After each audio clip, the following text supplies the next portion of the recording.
has a vision, and a vision that goes out multiple years, and he works tirelessly to make that vision happen.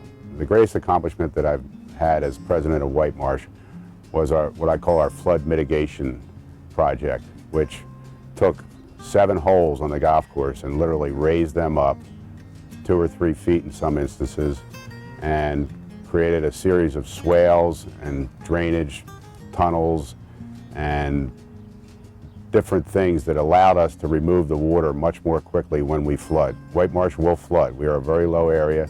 Tony jumped in, dealt with the issue, got the membership to support an assessment, and over a period of time made this course just as good as it can be. If you go out and look at the 13th hole, the 14th hole, or the 15th hole, Tony was responsible for pushing that through. I think the job was a complete success, and I think we all owe that to Tony Maginnis. Tony is truly a man for others. We were the 4th club to hit $1 million, and Tony supported this and continues to support it. It's helped young men and women go to college and get a college degree through the J. Wood Platt Scholarship. I think that Brian's involvement with J. Wood Platt is just an extension of Whitemarsh being a walking club that values caddies. It's been a great relationship. Tony has the best interest of all the members at heart. It was a morning of our fall derby. Very, very well attended tournament it is. We had a lot of fog and we couldn't get started on time because there was too much fog. Tony said, you know, when I was in college, we sent a Zamboni machine down to the ice to have the fog lift.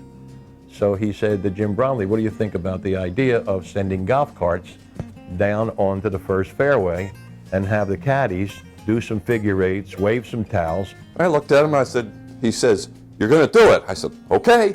Went, got the staff, we went, ran the carts. It didn't work. Didn't work worth a darn, but Tony's was never, ever in a place where he wasn't going to try to do the best thing for the membership of this club. The thing I'm most proud of, though, is the Whitemarsh membership. He loves Whitemarsh. He's dedicated to it, and he wants to, I think he wants to let it, have it last another 100 years. The personal time that Tony puts into Whitemarsh has just been phenomenal. If he were not in the position he was in, Whitemarsh would not be the Whitemarsh that we know today. Mr. Maginnis has just been a great leader for our club. He's been a consistent president for many years. If it wasn't for him, I wouldn't be sitting here today, obviously. When I think of Whitemarsh, I definitely think of Tony Maginnis. So how would you define your putting? My putting is otherworldly.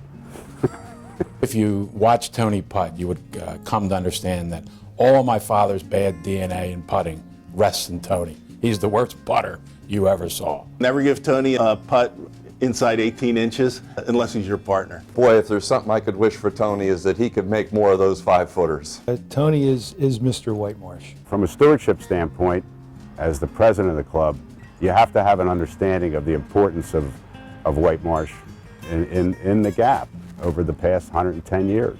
I just think that being on the property is better than being somewhere else.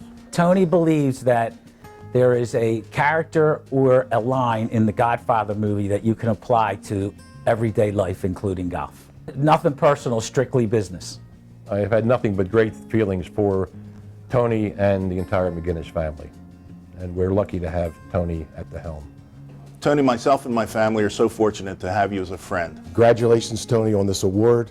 Job well done, but I'm still not giving you that 2.5-foot putt.